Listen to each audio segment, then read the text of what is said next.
নমস্কার বন্ধুরা, চলে এসেছি রান্নাঘরে। আজকে রান্না করব ভোলা মাছের ঝাল আর আলু বেগুন দিয়ে শুটকি মাছের চচ্চড়ি।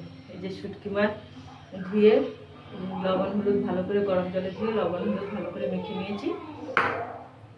আলু বেগুনটা কেটে নিয়েছি আর ভোলা মাছ করব।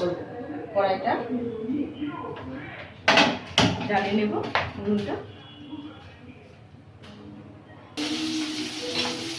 মাছগুলো ভাজা হয়ে গেছে, তুলে নেব।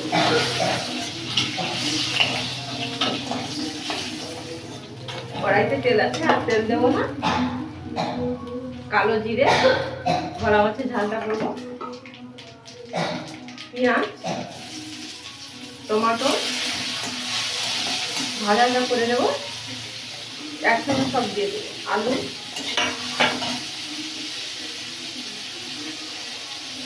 লঙ্কা হলুদ আর দেব জিরে দিয়ে ভাজা করে জল ঢেলে দেব।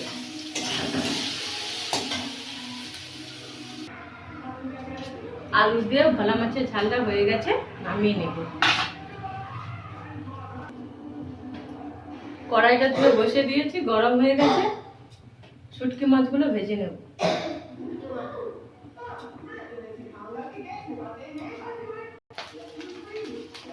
লাল লাল করে শুটকি মাছগুলো ভেজে নিয়েছি, তুলে নেব।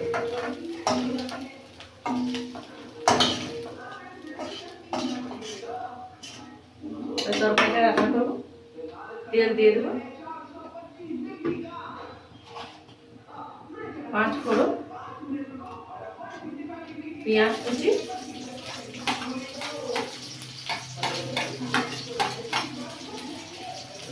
আদা বাটা ভালো করে ভাজা করে নেব। আদা পেঁয়াজটা ভাজা হয়ে গেছে, বেগুন আলুটা দিয়ে দেবো হলুদ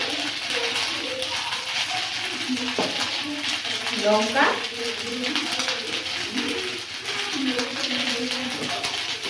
লবণ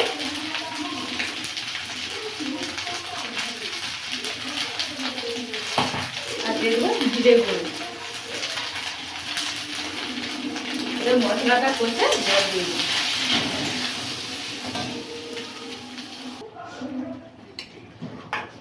এবারে শুটকি মাছগুলো দিয়ে দেবো।